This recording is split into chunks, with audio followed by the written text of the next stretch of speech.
with us this afternoon, we have Sarah Kerr and Jessica Sowa. They are both Norwin alumni from, I don't want to say different generations, but different, they're spread out a little bit, we'll put it that way. To start things off, where if you guys say a little bit about yourself, and then just to give a sense of what a typical day is for you guys. We've generally been saying in about a minute or less, what was a typical day like for you before COVID-19, and what's a typical day like for you now? And it doesn't matter to me who starts. So, sure, I'll start as the more senior, I guess. All right, so hi, I'm Jessica Sowa. So I graduated Norwin in 2006, and currently I am an assistant professor of biology at Westchester University, which is outside of Philadelphia, one of our state schools. So after graduating Norwin, I went to college, obviously, and then graduate school, did a postdoc. I'm now in my first year as an assistant professor.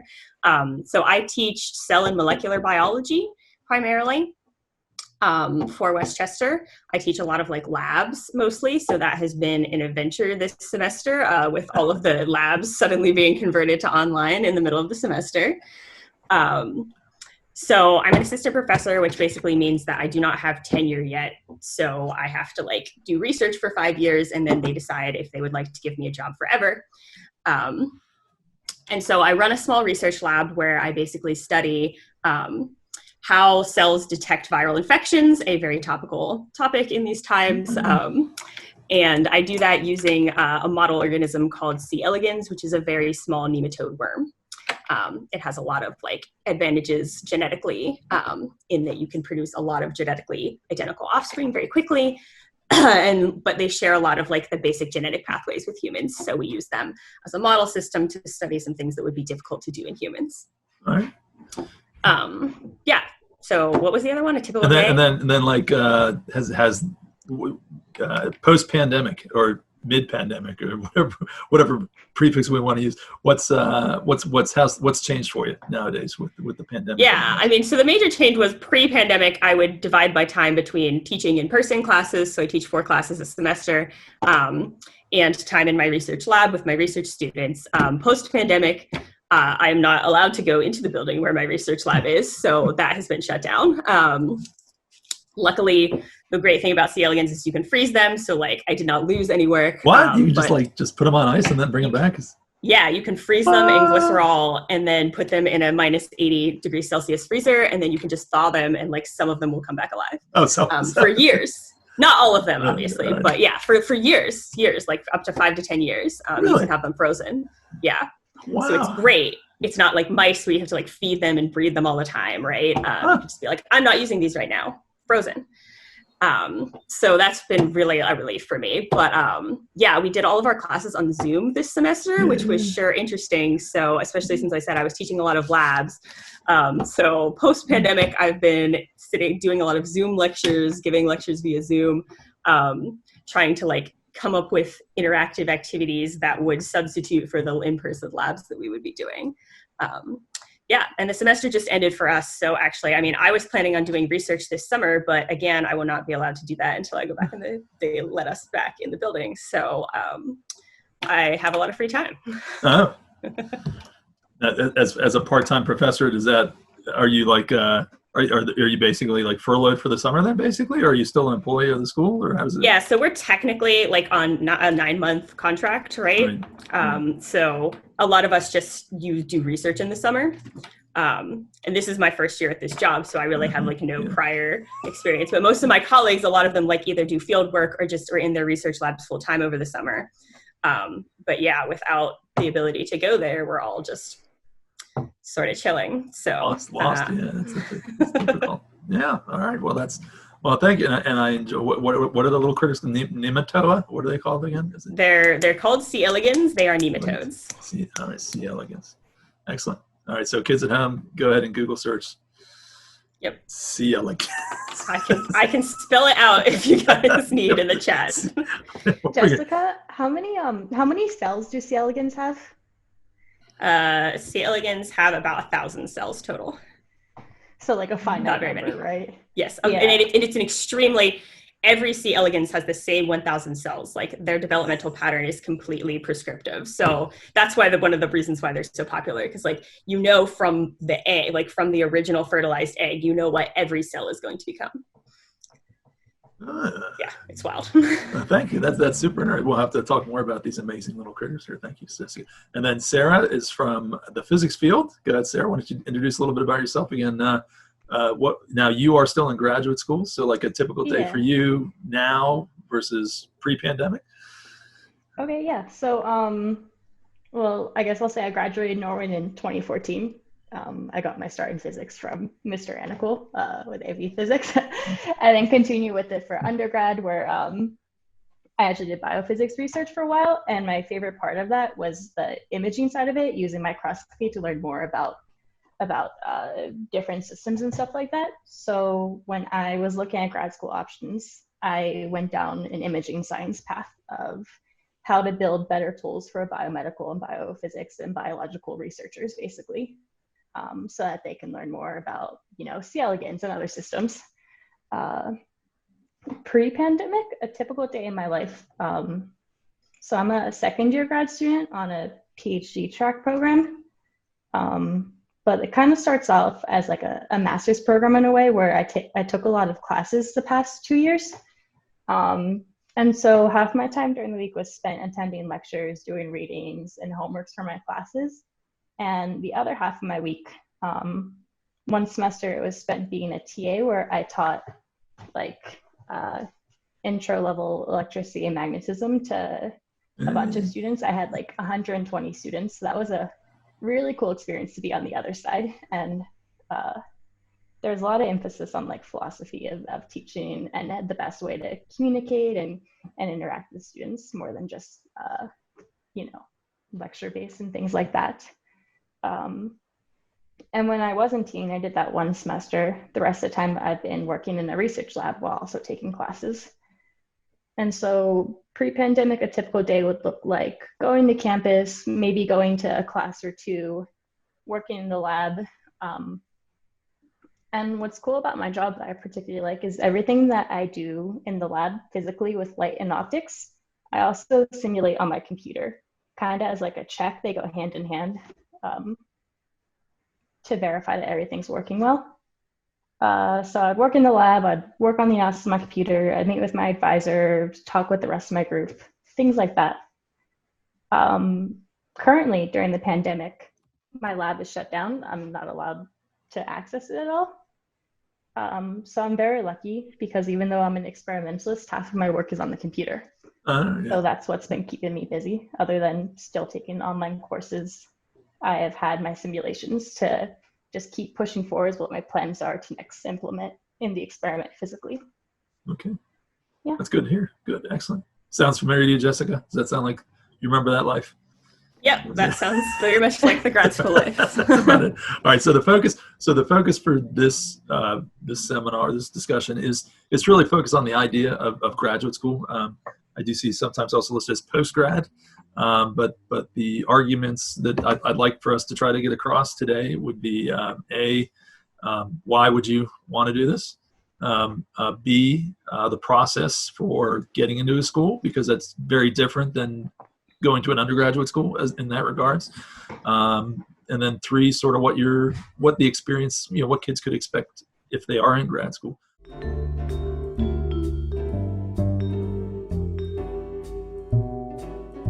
Let's dial back the clock. You know, at what point in your undergraduate careers did you guys, if it was undergraduate, did you decide that graduate school might be an option for you? And what made you think that graduate school was the right step for you? Yeah. So for me, I actually, whenever I got to undergrad, I like needed to pick up a part-time job. And so I applied to like various things off the job board at our college. And one of them was like a undergrad research assistantship in a lab. And that's what got me thinking, because like, so I went into that lab and I thought they were just going to have me like be washing dishes or whatever. But when they saw that I was interested, they like actually gave me a small project. It was studying like the innate immunity in Xenopus laevis, which are like these African water frogs. And so when the PI, that's the head of the lab, saw that I was interested, he actually PI stands for principal investigator. So that's like the head boss of the lab, right? And so he started like giving me a project. And so I was in the lab, like interacting with the graduate students. I worked that as a part-time job all through undergrad. And so that's how I was able to like know what the process was for getting into grad school, because I was there with the grad students. And also that's how I knew that I really enjoyed research, because, you know, I was there working like 10, 20 hours a week, getting paid. But I found that like I really enjoyed doing the project. It's like, you know, a puzzle that you have to like troubleshoot and work your way through. And I really enjoyed that. And so I was like, I want to do that more. And that's why I ended up applying to grad school. Okay. Sarah, what was your journey to decide graduate school was the right decision for you? I guess I had sort of 3 different like aha moments that kind of coalesced. You're not allowed 3 aha moments, Sarah. That's not how it works. You get 1 aha moment, and that's okay, 3 it. pieces that contributed to deciding that grad school was the right decision. The first one was probably the first time, and Jessica and I were talking about this before the video actually started, when I found out that often when you go to grad school for a science or engineering, that you get paid to go, and that you don't it's have free to pay for it and you yourself. get paid. Yeah. Write that down, kids. Well, again, now let's qualify that statement. Not every graduate school works this way. For the Mostly sciences, in the hard sciences. In fact, I was giving the advice that if you are admitted to a program without funding, that you shouldn't go. It's just if you're going for a hard science. Okay, and a hard science, if you guys want to explain that too for our audiences. I'd say, you know, the sciences that you like take throughout high school: biology, chemistry, Hard ones, physics, engineering. Now, a notable exception to this is like med school. Med school is considered a graduate school program, but in most cases, It's not free. It is not free. It's not free at all. Yeah, it's not free at all. So you're saying like a physics, biology, chemistry, geology, that stuff. If you pursue a graduate degree, which is considered a degree after you get your PhD specifically, a lot of master's programs are not free, although some of them are. But you can find exceptions, and you can also apply for funding outside of the university where you might go to. But yeah, typically it's the PhD programs that are funded the whole way through. Okay, so stage 1 in Sarah Kerr's evolution was recognizing that it wasn't going to cost her extra money, and that she would actually get paid to do it. Okay, that's point number 1. Point number 2, Sarah. So that just made it like a viable option. That put it on my radar. I was like, oh, I should consider this. Point number 2, I was doing biophysics research, studying cytoskeletal interactions in T cells. And it was really interesting. It was cool, but the biology side of it was so difficult for me to keep up with. I couldn't keep track of all the protein pathways and stuff. I luckily worked with like a biology person on the project at the same time, and we worked really well, where I handled analysis and he handled the interpretation. But I had an internship in an imaging lab where they actually looked at C. elegans and T cells and stuff like that. Oh, C. elegans is back again. Yeah. And the point of this lab is they were doing what I do now. They were trying to build better tools. Like this guy, he built a light sheet microscope that you were able to image the C. elegans from single cell all the way through its evolution with subcellular resolution to see just that process of how all the cells divided and differentiated and stuff like that. And typically when you hear microscope, you might think of like the rinky-dink ones you use at school that fit on a desktop and you look through. But this blew my mind. The microscopes they were building were like the size of 10 by 10 optics tables with lasers and really cool tools. And there was so much effort, and there's computational control. And I realized that imaging just was a really, what I found to be an interesting problem. It's an optimization problem. You're trying to balance spatial resolution, temporal resolution, computational intensity, practicality, ease of implementation for the user in the end, all these different things, and they often come at trade-offs. And I realized that was a problem that I wanted to learn more about. And grad school is a great way to learn more about something. You're getting paid to learn, basically. And the third moment is actually pretty personal. I was my second year of college talking to a friend, and he told me about this magical school in the mountains where it was always sunny and people were happy and it was pretty good for physics too. And he was talking about how he wanted to go to University of Colorado Boulder for grad school, and he put it on my radar. And the more I learned about it, it seemed like a really cool place to be, and I somehow ended up here. So awesome, that's excellent. A really long explanation. Sorry. No, that's great. No, it all makes perfect sense. It connects together smartly. And then I will say it was interesting. You said, Sarah, we actually just had a conversation with engineers this morning, and one of our topics was the idea of like compromise in terms of like, you've got all these things pulling you in different directions, and they were talking about how, and it has, as an engineer, there's trade-offs. You can't get everything you want. So if you build this up, what else are you going to lose in response to it and stuff? So that's my day-to-day research is trying to figure out for specific systems how to push the limits so that you're losing less every time that you make the other one better. That's neat. Yeah. Awesome. Sweet. Okay. So you guys are now in a position where you've decided, okay, graduate school is something. And also I think it's interesting how you guys both got here by doing undergraduate research. So it is important, for anyone watching this video, to look for those opportunities. They won't always chase you down for them. But that is my number one recommendation. If you think you might be interested in it all, because research is you either love it or you do not care for it. You got to have a specific taste for it, and you're not going to have a good time in grad school unless you do. So try it in undergrad. Yeah, exactly. Yeah. So I as an undergrad, I actually did a little research in the astronomy department at Pitt, which was a lot of data analysis and data crunching. And I got to admit, it really didn't. I was super excited about. I found my passion in a different part of the science fields. But if you guys love it, that's fine. It was an okay summer. It was fun, but it wasn't really. But that's why trying the research is so important, so that you can figure out exactly that. Yeah, I wouldn't want to get through it and be stuck in it and be oh, this is what I got to do for the rest of my life. So yeah, absolutely. Yeah, doing something where there is no known answer and you're just trying to figure it out is really different from doing labs in class that you do in college where you are trying to achieve a specific result. So it's just it's a really different feel, and the stuff you do day to day is really different. So absolutely great.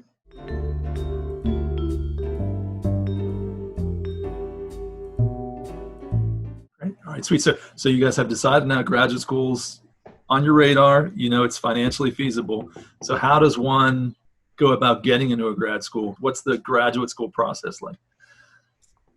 So, at least for biology, and I think it's probably relatively similar in physics. So, there are some similarities to the college, regular undergrad application process. So, you generally start the fall of your senior year before you would want to go, you would start thinking about it.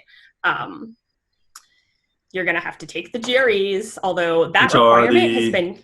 Can you expand on the GREs too for the GREs is the graduate something examination? It's it's the SATs. Yeah, for graduate school. I don't know what the R stands for. Retention. I don't know. I don't know. Yeah, so it's basically it's very similar to the SATs. It's got a writing component, a verbal component, a math component. It's not really content based. It's more of basic English and math skills. In biology, at least, a lot of programs, there is a movement to drop the GRE requirement. So by the time you guys would be ready to go to graduate school, I suspect that will be much less of a requirement, if at all.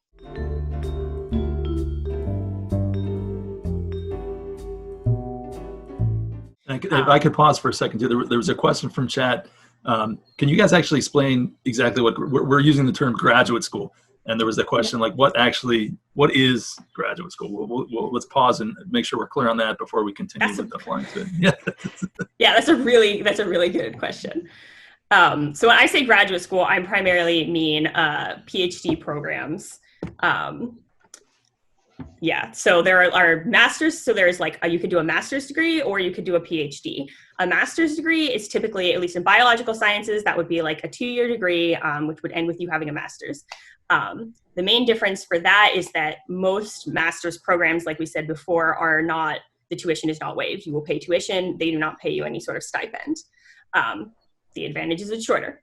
So that would be you would generally do 2 years of classes at the same time you would do a small master's thesis research project. And this is all after you've already got a 4-year degree. This is all after you've already got a 4-year degree. Yeah. Right. A PhD program is generally, so that's where you're going to get a doctorate in whatever subject. And that is typically, so in at least all biological sciences PhD programs that I'm aware of, you do not pay tuition. You do get paid a stipend. So you are paid to work on this project. You do not take on additional debt.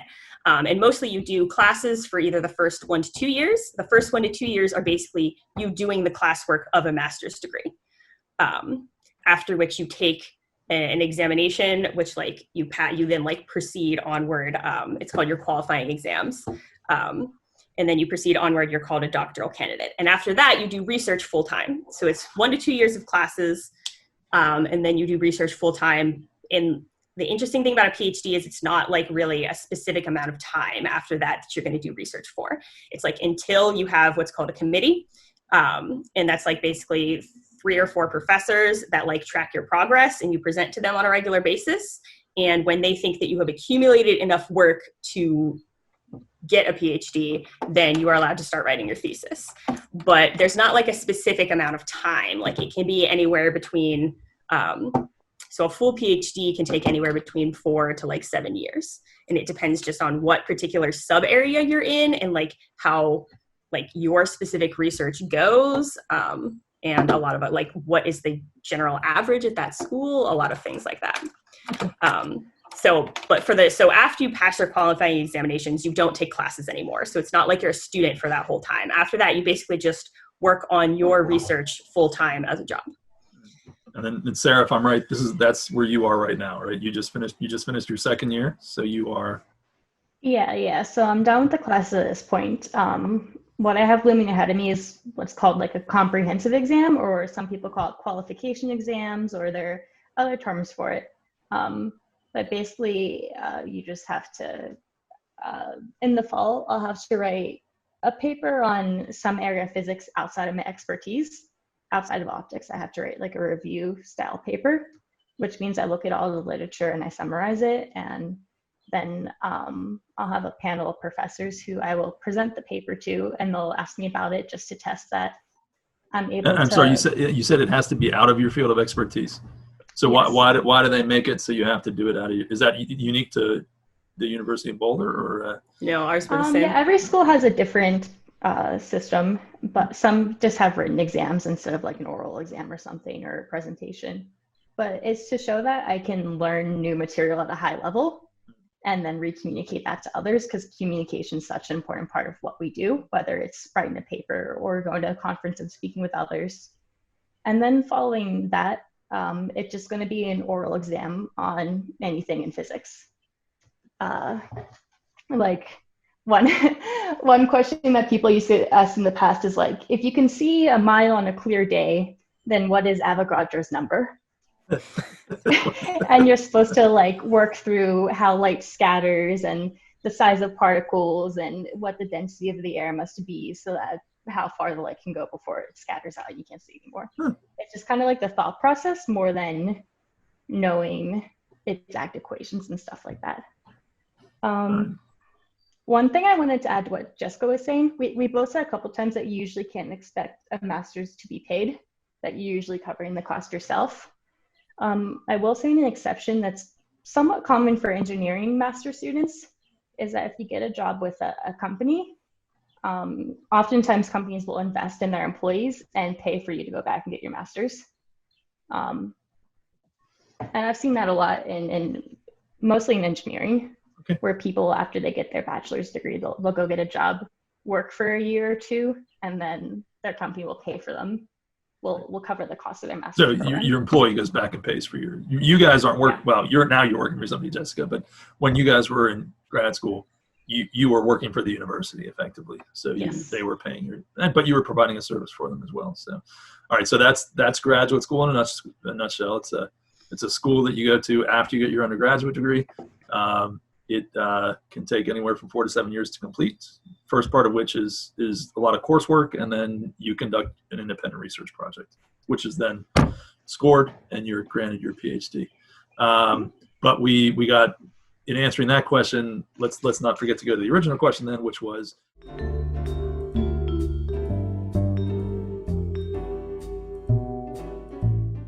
how to get into one of these magical places. So what the process to get into graduate school is, and that's where we broke off from before. So Jess was explaining it to start with. You're taking a look at colleges that interest you. Start of your senior year. Yeah. Then, so like the fall of your senior year, you want to start thinking about like what programs would be interesting. Generally, the application deadlines I think are in December. So most people that I know, at least at the time that I applied to somewhere or in the neighborhood of 10 programs. Right. And that's honestly, the application process is pretty similar to undergrad in that like a lot of times you'll write a personal statement, like you'll submit your transcripts. If you took the GRE and that's a requirement, like you would submit the scores, et cetera. So the major difference is then that there's an interview process. So if you make it onto like their short list, so like they'll select some pool of candidates that make it through the first round of their like interview interest, and they'll invite those people to campus. And so again, at least in biology, this is free. So they will pay to fly you out to their campus. They will it's usually like 3 days over the weekend. You'll meet with a bunch of professors, like they'll interview you. They'll like take you on tours of the campus. Usually the grad students will like show you where they live. So it's like very much a two-way interview, because if you make it to that stage, the school is also trying to like woo you into coming there. Sarah, is this your experience with Boulder too, in terms So my experience is actually really different. I think this is something that varies by field. When you're applying to physics programs, you almost never have an interview. They judge you purely based on your written application and your letters of recommendation and things like that. That being said, I still did get to visit. Once you're accepted, what's really cool is they paid for me to visit all the programs. They paid for my flights and hotels, and they try to woo me into coming into the programs at that point. I will also say in physics, if you want to go to grad school straight after undergrad, a lot of people started thinking about that when they were sophomores, a lot earlier. Because the most important criteria when like the professors are evaluating whether or not you should be admitted to a program is your research experience. Mm-hmm. And so that's something that you need to start early if you want to go straight from undergrad to grad school. So you have three plus years of research based under your belt. It's not a problem. Graduate schools are like wary, I think, of taking people who have no hands-on research experience. Yeah, I don't know anyone who's gotten into a graduate program for physics without research experience of at least a couple of years. Okay, so it comes again down to the idea of that undergraduate opportunity is super important to get in there and do. Not only are you figuring out whether or not you like it, you're actually building up a resume that you'll be judged on in order to get into the school and stuff like that. So, and you generally need 3 of your professors to write you a recommendation letter as well, as part of the application process. So like you do have to have like at least 3 professors. Usually one is like someone you've done research with, but like, if you like went to a big school, like I went to University of Rochester, and you don't necessarily have a ton of direct interaction with your professors the way you would at like a small school or the way you do in a high school. So it's important, if you think that you might want to do that, to like try to develop a relationship with some of your professors where like they would be able to recommend you. Okay. All right. And then also sorry, go ahead, Sarah. Yeah. As far as like research experience goes, like I personally worked in the same lab for 3.5 years and I loved it. But I do know people who worked in a different lab every semester, every year, where they switched fields to see what fit them and what they're interested in. So there's a lot of flexibility based on how long-term your commitment is and how much you kind of bounce around different subfields too. Okay. Yeah, and I know people who also did research during the summer. Like there are a lot of summer research programs where like you go to a different university or like you go at your own university, like if you can't do it during the regular semester. Okay. Yeah.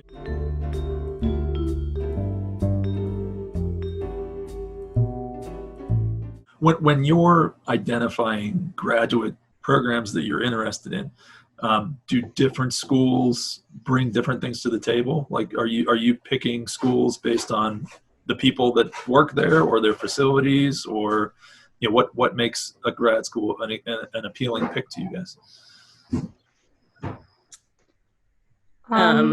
Yeah, go ahead. For me, first off, when I was making like a long list of where I was thinking about applying, I looked at places where I thought I'd be happy living. So I mostly applied to warm, sunny places. And that's how I started. And I looked at good programs that fit that criteria. And then I looked at individual lab groups at each school that were doing stuff that I thought might be interesting. And I incorporated that in my applications too, saying I want to go here to work with this person specifically. They're doing really cool stuff. I like it. And then once I decided where to apply, I applied to like 9 schools, which is about average. The deciding criteria came down to just, I chose the least stressful option, financially, quality of life. Most importantly was my advisor, who has direct control over my day-to-day life and I interact with, constantly. The comprehensive or qualification exams were important because there are some programs that are kind of weed out, where they admit a lot of students so that they can have enough TAs to service all the undergraduate courses. And then the qualification exam comes, and if you don't pass it, you're out of the program. So like University of Urbana-Champaign is a really great physics school, but they're infamous for cutting people out. And I was considering UCLA, but they had like a weed out mentality there. So I did not go there. So the idea is that they bring more people than they anticipate keeping on campus as sort of a source of labor. And then they just trim the fat and keep the best of the best to move on to the program. What happens to you if you get cut after 2 years? Do you just walk away with a master's, or? You can usually walk away with a master's, but it depends on the program, because sometimes the qualification exam that cuts you out of the program is also the last step you need for the master's. I didn't realize it could be that cutthroat. Yeah, and so that's something important when you decide where to go. You want to feel out the culture, figure out if it's supportive among your peers, if the professors are supportive. You want to figure out if the faculty are aware of the challenges faced by underrepresented minorities, because that's a really important part of the culture. All these different, there are so many factors to take into consideration, so. Okay. How do you guys go about getting the answers to the questions? I mean, where do you find out the information about the graduate programs? How are you supposed to find that out if you're not like on the campus? Where do you turn to get that reason? I mean, obviously, the internet, but like what sources are reliable where you could find that stuff out? How do you? I mean, if you want to know like what programs are well regarded in your field, actually a good, like at least for biomedical sciences, a good thing to look at is who is getting the most grant funding. So like if you look up, like if you're in biomedical sciences, that's the National Institute of Health funds most of the biomedical research in this company, or in this country. If you look at which schools have in your, like the subfield you're interested in. So like when I was looking, I looked in like genetics, and then I was like, which genetics programs have the most NIH funding? Because those are the ones that have like a lot of really famous, really research active faculty. And that also means that the program is going to have like resources to support its students. And just to clarify for students, so grants are basically sums of money that are given to institutions with the intent that they be applied towards a certain goal.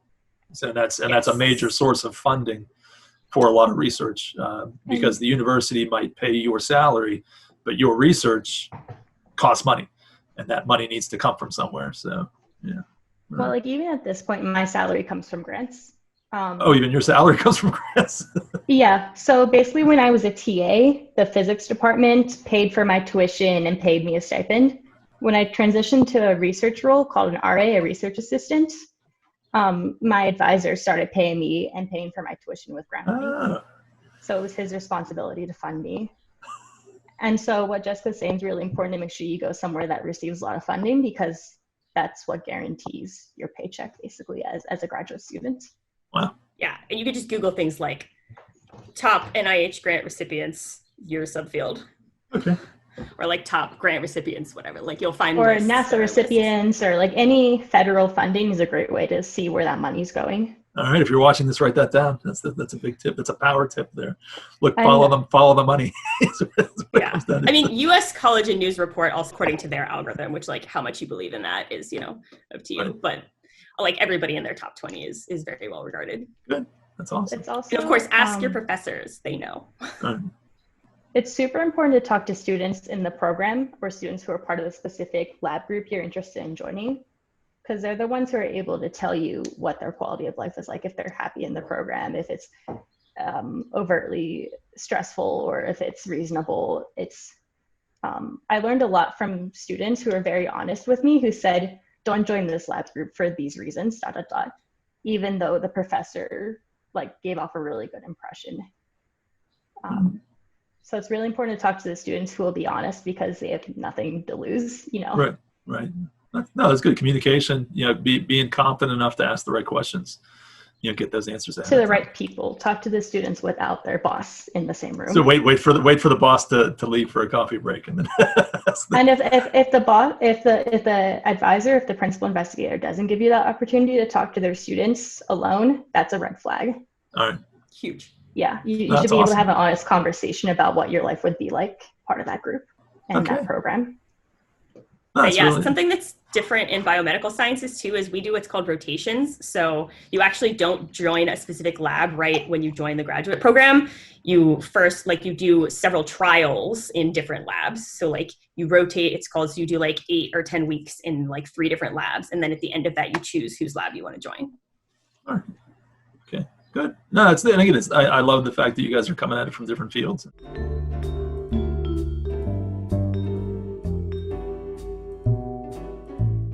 Would there be a reason why you would want to stop at a master's as opposed to doing a PhD? What's aside? Yes, PhDs. You know, if you choose the right program, you get paid to do it.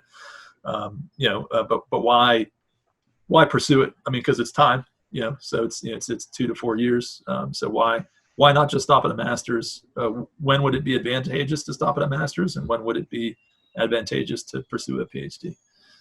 The only people you really see who get physics masters anymore are people who went to a PhD program and left early. The physics masters itself doesn't really exist individually anymore.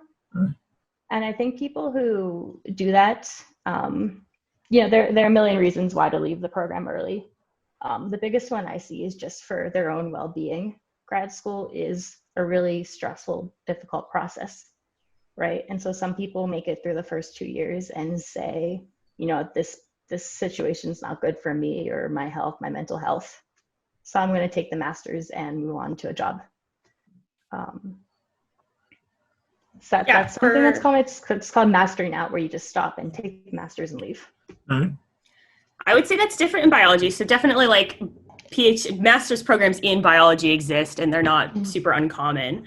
So I would say most people who do them, it's because they know that they want to go into industry research. So if you know that you don't want to go into academic research, like work for a university as a principal investigator yourself, or like a research associate professor or something, like, you know, you want to go to like work for a company, maybe a pharmaceutical company, a company that's making new diagnostics, something like that. There is like sort of an opportunity cost to doing a PhD, in that you get paid to do a PhD, but you don't really get paid a whole lot. You know, it's enough to live on, but it's not like, it's generally, I mean, when I went, it was like, we got paid, I think, $30,000. And that was, you know, some time ago now in Houston, Texas, which is a very low cost of living area. So like, it was fine. I rented an apartment, you know, paid my bills, no problem. But you would obviously be making a lot more money, like in a salaried job as a research associate at like Pfizer or something. So if you know that that's what you want to do. Also having, like, I would say grad school is not a 40-hour work week by any means. And so there's appeal to getting a master's and getting a job where you have better money, more free time, you have clear work-life boundaries that don't really exist in grad school. They kind of melt together in a way that is not ideal for a lot of people. You have to really work hard to set your boundaries and push yourself, but know your limits. Right. Yeah. So if you know that you want to go into industry, then like it can make more sense to do a master's, because that will get you in at a higher salary level in industry than doing just a bachelor's degree would. But you won't have spent as much time as you would on a PhD. Okay. I've also heard that you know, one of the considerations in pursuing an advanced degree is the level of control you want over what you're doing. Like if you graduate with a bachelor's in science and you go in, you're basically going to be a lab tech for your whole life. I mean, effectively, someone else is going to be absolutely telling you what to do. Like with a master's, you get a little more discretion. You have a little more authority.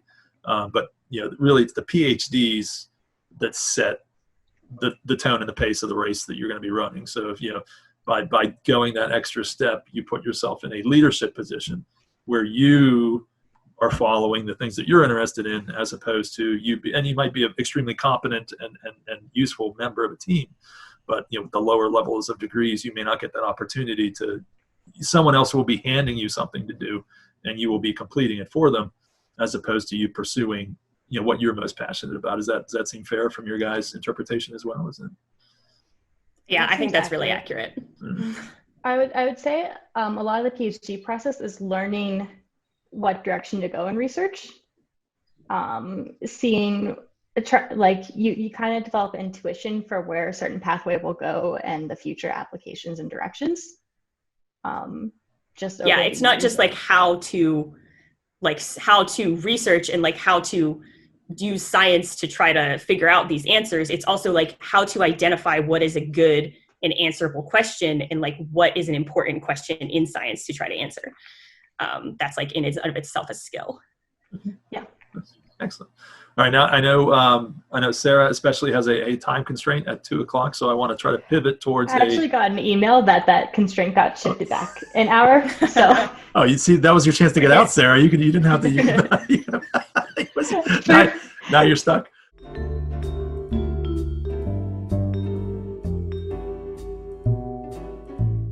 The next question is going to be like finishing your grad school program.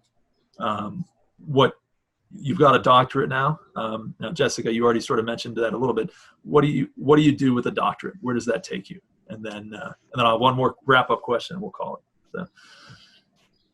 Yeah. So again, this varies by field, but so you have a doctorate. So of course you have the option to take your doctorate and like go work for a company somewhere in industry. Generally with a PhD, you would come in at like a higher level leadership wise and salary wise than if you had a master's or a bachelor's, of course. The other option is if you want to stay in academic research, at least in biology, you typically do what's called a postdoc. And so that is a period where you have your PhD, but you go to work in somebody else's lab. So you don't yet have your own lab. You go to work usually fairly independently, but like for another PI. And that, again, time can vary from 1 to 5 years, depending on what your objectives are and what sort of project you do. So you usually come in with a project, and the goal during that time is you do research. You publish a lot of papers. You establish yourself as like an expert in a particular topic that you want to establish your own lab on later. And then whenever you have published some work in there, then you start looking for your own job as a PI. So then you would start applying to faculty jobs or like jobs at large national labs, like at the NIH or something. And with the goal being that you want to be the director of your own lab. So you would decide your research directions. You would have grad students, undergrads, et cetera, who work for you on your research questions. And that is, a whole application process in and of itself with interviews, et cetera. But, that's very far in the future. There are some like what's called research assistant professorships. So that's where like you would work nominally under another professor, like attached to their lab, but working very independently on sort of like on these topics, but like with your own, like without really being super directly subject to their authority. So there is a couple different pathways that you can go with it. A lot of people also go into like more teaching related jobs where they're not necessarily doing research, but they're teaching college biology. Is there similar differences for physics or? Yeah, I guess like Jessica said, the main three paths people distinguish between are industry, national lab, or academia, and each have their pros and cons. Industry, you have the least amount of freedom, but you have, a more ideal work-life balance maybe, or it'd be easier to get a job in the location you prefer. National labs, that's like NIH, NASA, NOAA, NIST. These are all acronyms that start with national and then da-da-da-da-da. Could I intercept real quick too? So in terms of, or interject, if you're working for the government, is applying for grants still, do you even need to apply for grants, or you just get it because you're part of the government, or is grant writing still an issue even when you're working for the government? So I worked at NIH as an undergrad researcher one summer, and my perception was that there was still grant applications. The money came easier, but then there was a little more red tape to it, how it was used. Everything just moved slower in the national labs in terms of funding and building new lab spaces and things like that. And also national labs are subject to things like when the government shuts down, no one in the national labs could go to work, things like that. Funding changes with administrations and political parties and things like that as well too. But at the same time, being in a national lab, you have a lot of freedom. Some people see it as a benefit that you don't have to teach, so you have a lot more time devoted solely to research. It's a pretty prestigious position, in my opinion. And then academia is like a dream job. But the downside of that is, from my impression, the tenure track process seems brutal. It seems very difficult. From the moment you get hired as like an assistant professor or associate professor, am I getting those terms right, Jessica? Assistant and then associate is once you get promoted, yeah. Oh, okay. That stretch of like maybe the 5 or so years it takes, where you're just trying to be as productive as possible, publish as many papers, get as much funding, prove that you're going to be an asset to the university, seems really intense to me. And then after you get past that, it seems like a great situation to be in, a fantastic situation. Is that? Jessica's like, well, it varies a lot by school. Okay. Let me say two things that have come up in our time. So two things that if we could touch on lightly, is you guys have mentioned each frequently the idea of publishing papers, which I think is an important thing that maybe we should talk about in terms of what that means, and then also QS. Everyone, well, I don't know if everyone's heard of tenure, but the idea of tenure is a predominant issue for a lot of PhDs. So if we could touch on that super brief, and then I'll dial around to that last question that I wanted to ask. It's not the last question, but it's still in there. So, but okay. So that's to summarize, with your PhD, you could work in industry, which is a lot of money. Probably pretty good work environment because somebody else gets the funding for you pretty much. And that obviously it depends on where you work, but you don't have to teach either. So you focus on your research. Working at a government facility, money probably still pretty good, although fluctuates based on current situations in the government. No teaching requirements, generally speaking. Usually pretty good lab environments, lots of resources available, prestigious positions. And then university, you do get to interact with students, which a lot of people do find very rewarding, and not just students that are graduate students. You also, you deal with the undergraduates too. So you get to see a really broad spectrum of students, maybe have some influence on some people positively that way. You're always trying to dig up more grants and money. That is the bane of your existence, is finding enough money to support your research. And then you do have to get this magical thing called tenure before you can really take a breath. So why don't we hit tenure? You can research whatever you want at a university. Like, you have the most freedom in an academic research position. You set the research agenda. Nobody tells you what to do. All right, fair enough.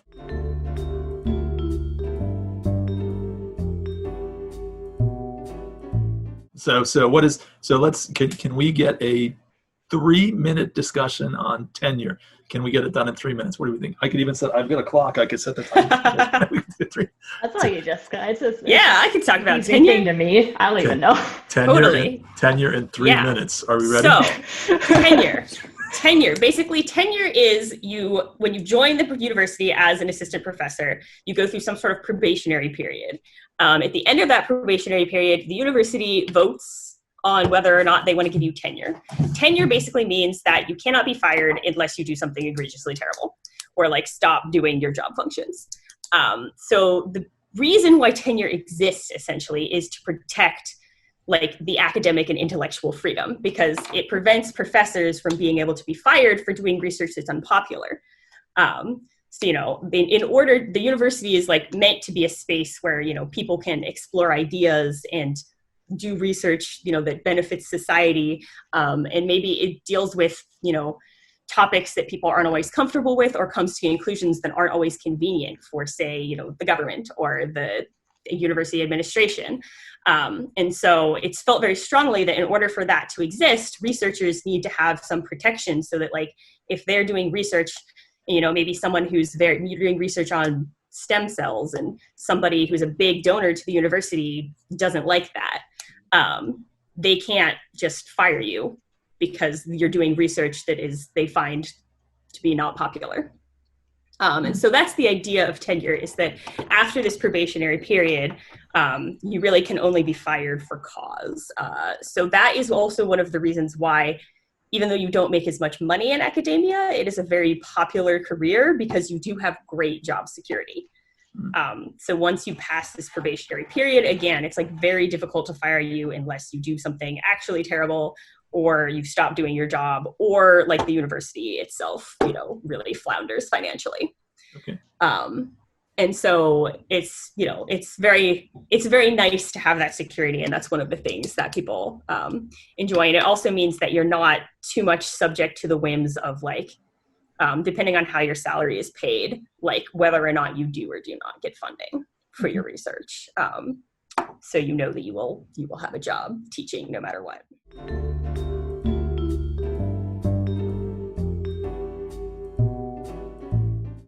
Okay. And then to spin off of tenure, the way that you prove that you're a good little researcher is that you have to then publish papers, right? So can you guys give the people in the audience a sense of what, when you guys say publish papers, what does that entail? What does that mean? Sarah, do you want to take first stab at this? Papers. Sure. Yeah. So I guess the important thing is that we're talking about peer-reviewed papers. And what that means, we're putting science out into the world that our peers, our competitors, people who are experts in the field, vet first. And they say, okay, you are making this claim and you provide evidence to state that this claim is true and now part of the accepted knowledge about your area of research. So that's a really important part, is the peer review process of people checking your work. And it's generally accepted that after they check it, if it's done well, then that just becomes an accepted part of what is known. And people take that piece of information and move forwards to further their own research and research aims and questions. So basically, it's just publishing means that you've generated new knowledge about something, and everyone else agrees that that knowledge is correct and accurate to the best methods and understanding and analysis that we can tell. Okay. Does that mirror your understanding of what you feel?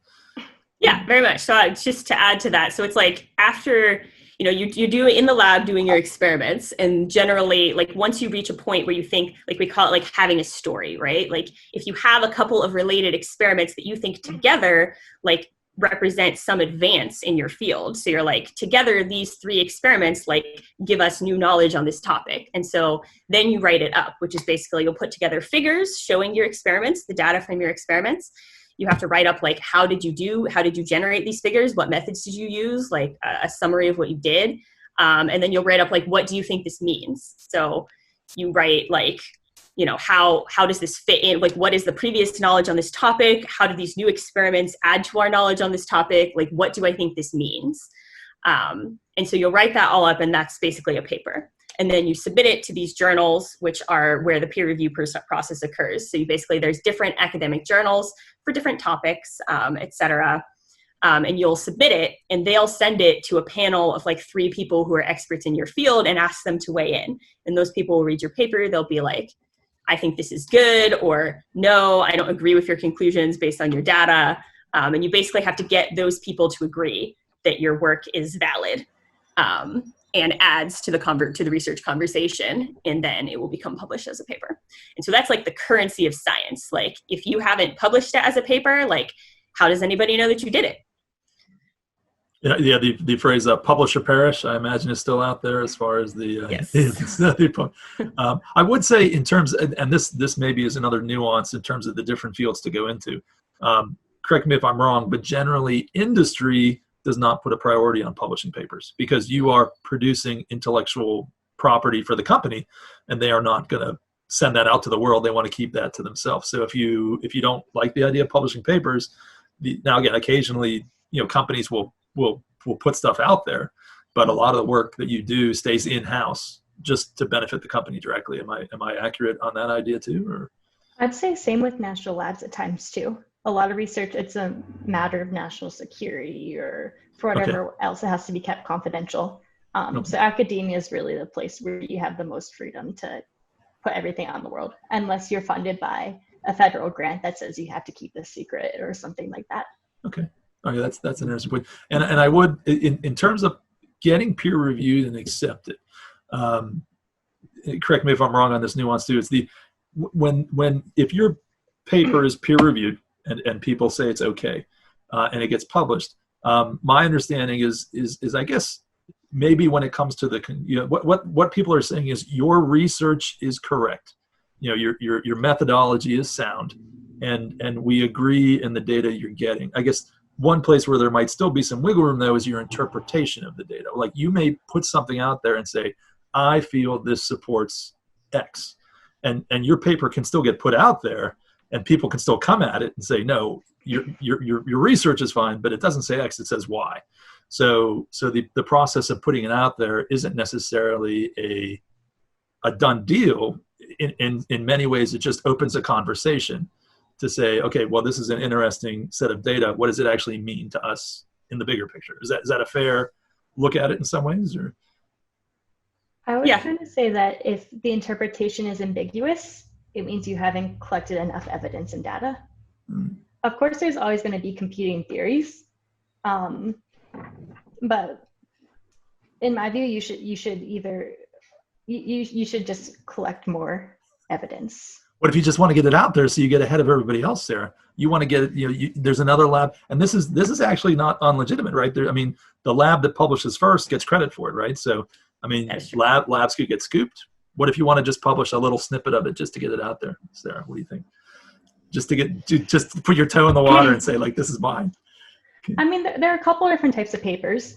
There are really short ones where you can do that, in which case you don't really state that your interpretation is the only one. You have to recognize the competing ones and say that these are possibilities. There are methodology papers where if you've implemented a cool way to do something for the first time, you can just put out the methodology without worrying about the actual data or interpretation nonetheless. So there are different avenues to still get your progress out there without like a huge new conclusion or piece of knowledge. I actually have a little bit of a different view, and maybe this is a difference between biology and physics, but we have a saying, which is the literature is not a big pile of facts, by which we mean basically like the scientific literature means basically that, it has gone through this peer review process. Other experts agree that the way in which you're doing this is valid. You have the appropriate controls in place in your experiments, like your methods make sense, etc. But it does not necessarily mean that your interpretation is correct. Or that, your experiment generalizes to a lot of other scenarios.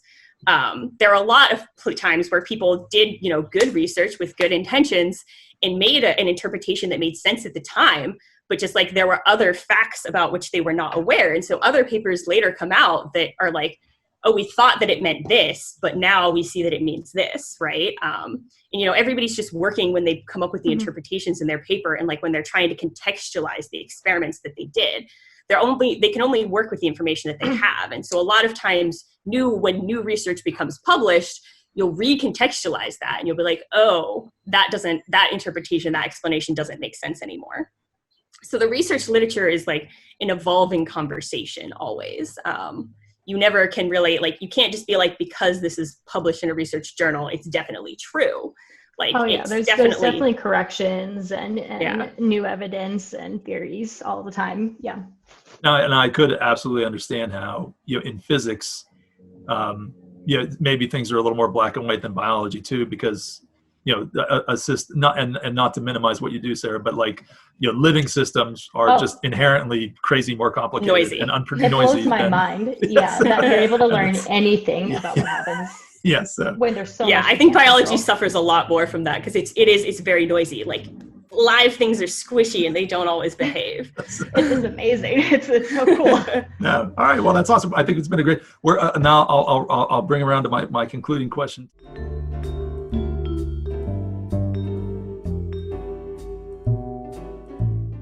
In terms of your grad school experience, again, Sarah, you're halfway, well, maybe less than halfway through, maybe 30% through technically, and then Jess, you made it through the other side, and you're a professor at a university now.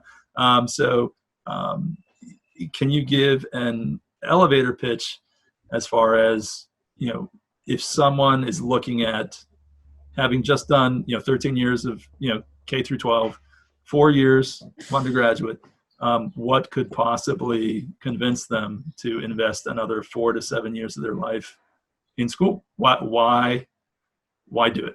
And go. Well, I can go first. So grad school is hard, definitely, but there's just like my PhD took 6 years. For 6 years, I got paid to hang out with other people who were like super interested and nerded out about the same things that I was super interested in nerd about, like all super smart people, to just like explore and learn and, follow my passion in biology. And there's a lot of freedom in it. Even though it's like, it can be a difficult time and there's a lot of stresses. There's not a lot of other opportunities where they're like, go learn something, figure it out in whatever way you can. We'll pay you to do that. And like, that is your sole job. So it can also be a lot of fun, especially like the people that I worked with were amazing. You're in a lab with other students who are all working on the same thing. If you like working in a team and just like hang out with other smart people who want to nerd out about the same things as you, like it's a great time to do that. I learned so much. You really like grow in like intellectually during that time, I think. So if you like solving puzzles, and you're not dissuaded when the puzzles get hard, it can be a really fun time. You don't have a lot of other responsibilities during that time. You're getting paid to do it. It's like, there's not a lot of other times where you can just get paid to noodle around in the lab. Awesome. Neat. All right, Sarah, agree, disagree, extend, compare? Yeah, everything Jessica said. Like I'm still pinching myself that I'm getting paid to learn, that I'm getting paid to learn something that nobody else knows yet, and then share that with the world. Supposedly, if you have this dreamy view of science, which I used to do. And I love that my job is something that I just think is so cool and fun and interesting and important, and it's never boring. Like every time I read a new paper, because that's part of our jobs is reading papers of other research that comes out so we can use it to inform our own research. I just say wow every other paragraph. I'm like, oh, that's so cool, that's so neat. It just it's really fun. Yeah, it's never boring. You will never be bored.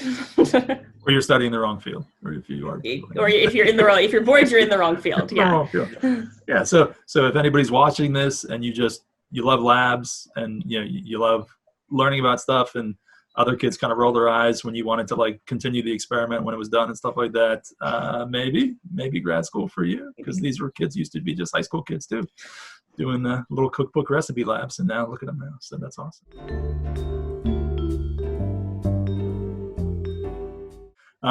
Well, I do absolutely appreciate the time that you guys invested. I enjoyed a more intimate conversation with just the two of you, and they gave us a lot of time for interaction. And I think that was a fairly functional overview of the graduate school experience. I think we did it. I think we mission accomplished. We covered most of the important stuff. Yeah, we did it. But again, I want to extend my deep appreciation, both of you guys, for your time and expertise.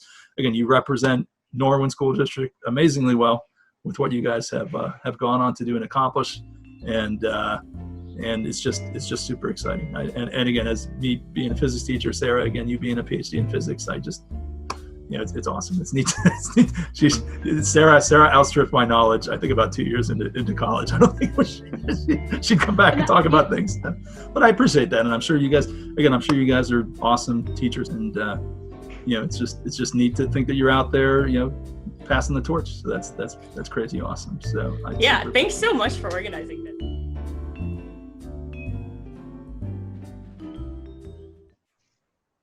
And we'll let the kids populate in, and then we'll be ready to go. Does somebody have a bird in there? I'm hearing. All my windows are open because it's very nice today, so you might hear like the birds.